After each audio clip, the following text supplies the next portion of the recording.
Hello dear students, you are most welcome to my YouTube channel Adarsh Institute of English. Dear students, आज की इस video में हम लोग डिस्कस करेंगे असर्टिव सेंटेंस से इंटरोगेटिव सेंटेंस किस तरह से बनाते हैं। इससे पहले की जो दो वीडियो थी उसमें क्या था कि अफर्मेटिव सेंटेंस से नेगेटिव सेंटेंस कैसे बनाते हैं। अगर अब आपको बनाना है नेगेटिव से असर्टिव या अफर्मेटिव तो उसके रूल सभी उल्टे हो जाएंगे जो कि आपने बनाया था अफर्मेटिव से नेगेटिव। फिलहाल आज की इस वीडियो में ये देखेंगे असर्टिव सेंटेंस से इंटरोगेटिव सेंटेंस कैसे बनाया जाता है। असर्टिव सेंटेंस होता क्या है? अगर आपका सेंटेंस है अफर्मेटिव, जैसे कि ही इज गुड, इतना लिख देते हैं, ही इज गुड। यहाँ लिख दिया ही इज नॉट गुड। ये सेंटेंस है आपका अफर्मेटिव, ये सेंटेंस है नेगेटिव। लेकिन अगर बोला जाए असर्टिव तो इसे भी बोल सकते हैं असर्टिव, इसे भी असर्टिव बोल सकते हैं। यही है असर्टिव सेंटेंस। तो असर्टिव से इंटरोगेटिव कैसे बनाते हैं, लिखना चाहे लिख सकते हैं आप कि असर्टिव सेंटेंस से इंटरोगेटिव सेंटेंस बनाते समय इस बात का ध्यान रखा जाता है कि सेंटेंस का जो सेंस है वो उल्टा ना हो, सेंटेंस का अर्थ उल्टा ना हो।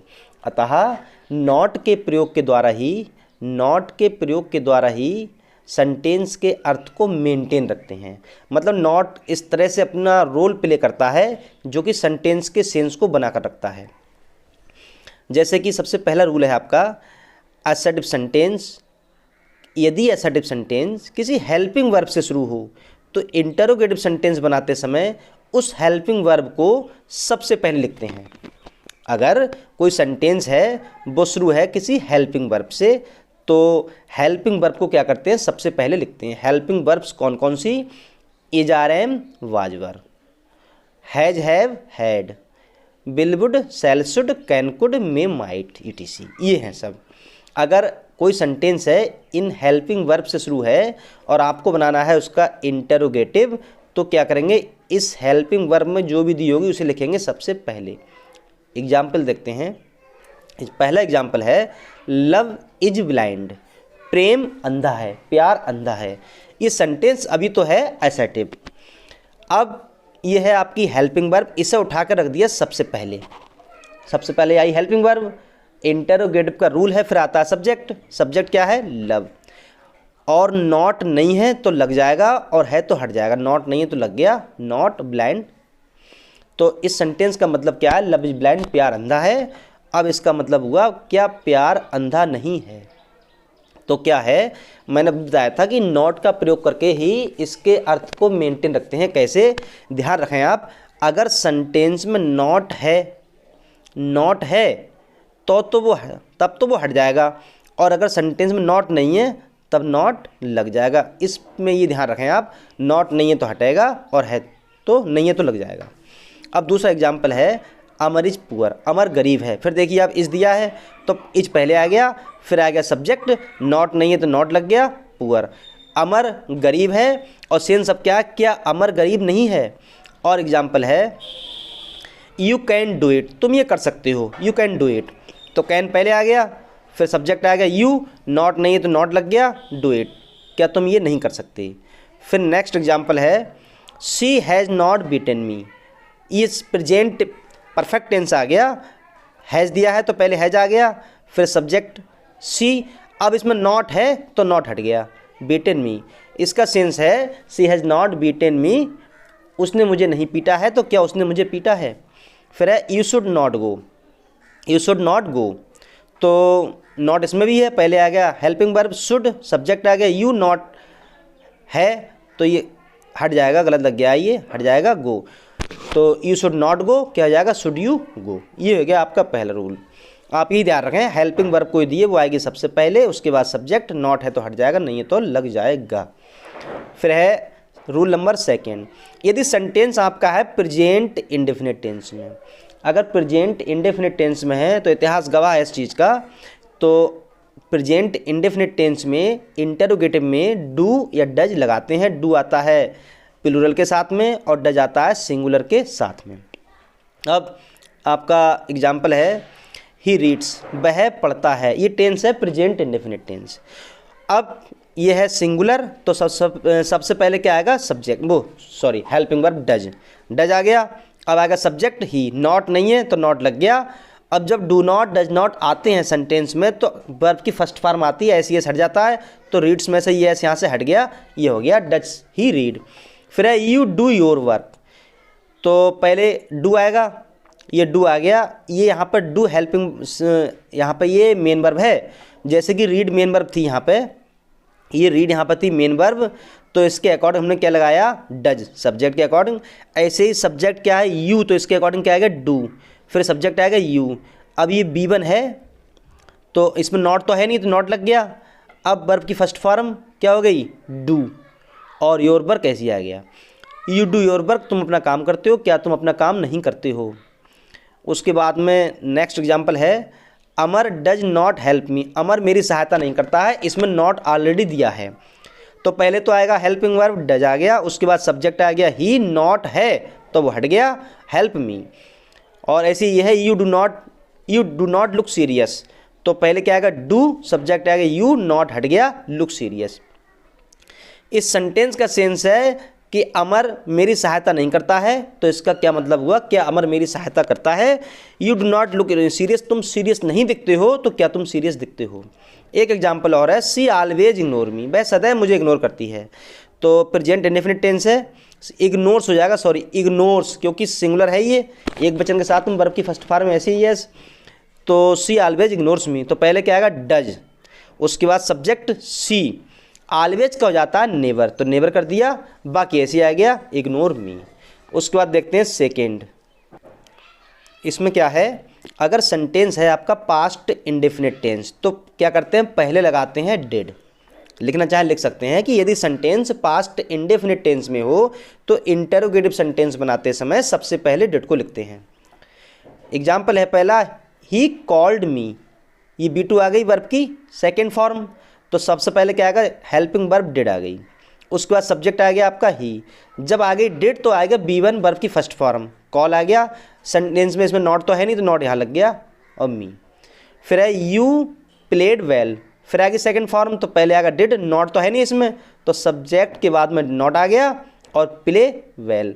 जब डू डज डिड इनमें से कुछ भी दिया होता है हेल्पिंग वर्ब के रूप में, तो वर्ब की फर्स्ट फॉर्म आती है, इसलिए यहाँ का प्लेड का हो गया प्ले।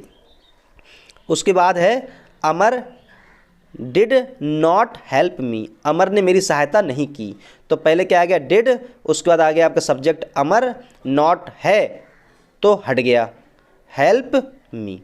फिर है Ramesh did not give me money, Ramesh did not give me money, तो क्या आएगा, पहले तो आएगा हेल्पिंग वर्ब डिड, उसके बाद सब्जेक्ट रमेश, नॉट है तो हट गया give me money.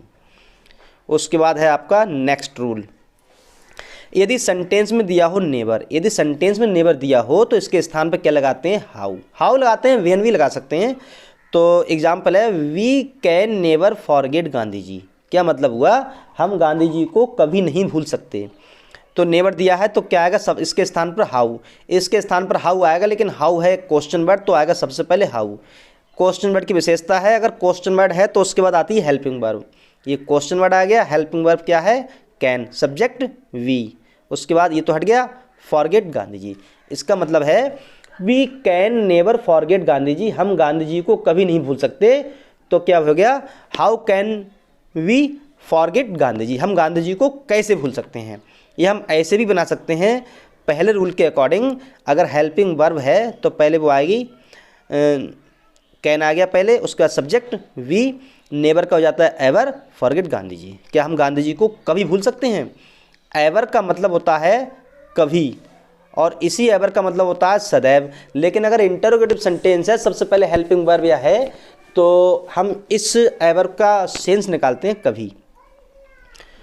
Next example है, you will never like to die, तुम कभी मरना पसंद नहीं करोगे, तो पहले क्या आएगा, हाउ, हाउ के बाद में helping verb will, subject you, like to die, या कैसे बन जाएगा, वैसे ही कि पहले विल लगा दिया, फिर सब्जेक्ट आएगा यू, नेवर का एवर, लाइक टू डाई। अब ये नेक्स्ट रूल है, इसे देखें, एक ही बार में हो जाएगा, ये वैसे दो रूल हैं।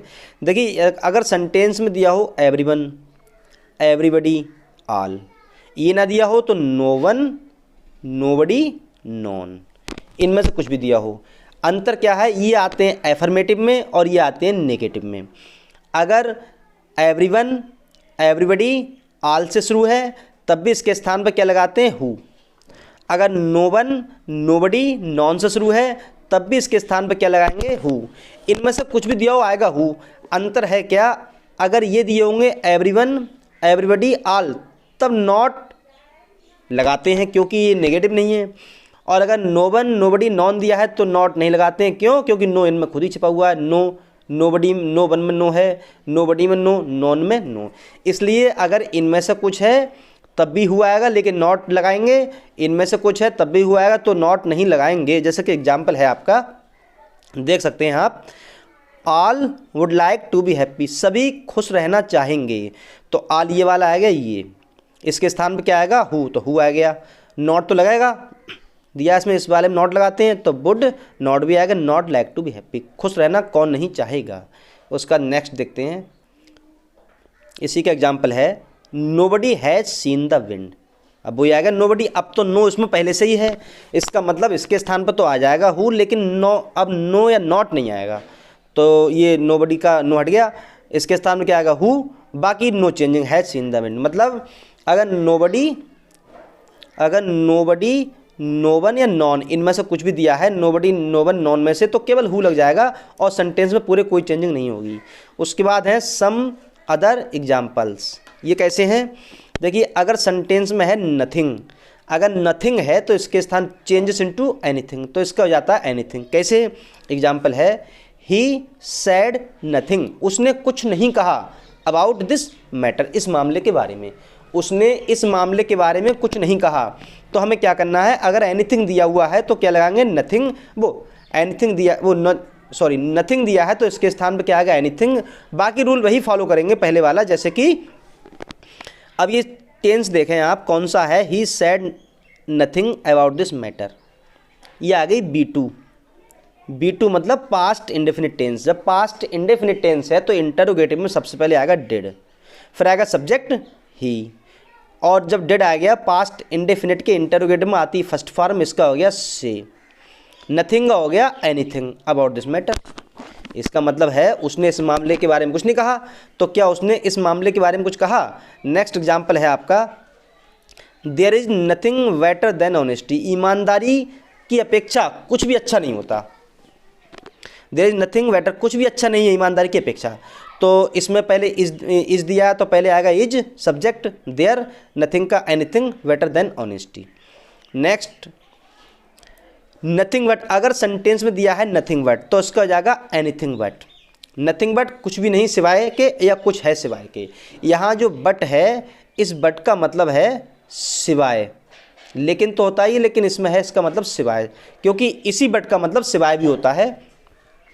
एग्जाम्पल है, आवर लाइफ इज नथिंग, हमारा जीवन कुछ भी नहीं है, बट सिवाय अ वॉकिंग शैडो, एक चलती फिरती छाया के। शैडो मीन छाया, जो हमारी परछाई होती है। ये जीवन चलती फिरती छाया के अलावा कुछ भी नहीं है। तो पहले इज आ गया ये, उसके बाद सब्जेक्ट आवर लाइफ, नथिंग का anything, what a walking shadow. ऐसे ये एक एग्जाम्पल और है, नथिंग कैन रूइन हिम, कोई उसे बर्बाद नहीं कर सकता। ये रूइन का मतलब होता है नष्ट करना या बर्बाद करना। तो ये लिखा है कोई भी उसे बर्बाद नहीं कर सकता। नथिंग कुछ भी नहीं, या नथिंग का मतलब कोई चीज़ नहीं है ऐसी जो उसे बर्बाद कर सके। तो नथिंग के स्थान पर क्या लगा दिया, वाट। वाट कैन रूइन हिम, उसे क्या बर्बाद कर सकता है, मतलब एक क्या चीज़ है जो उसे बर्बाद कर सकती है। तो माय डियर स्टूडेंट्स, ये था आपका रूल, असर्टिव से इंटरोगेटिव सेंटेंस बनाना कंप्लीट हो चुका है। फिलहाल आज की वीडियो में इतना ही, मिलते हैं एक और नई दूसरी वीडियो में, तब तक के लिए जय हिंद।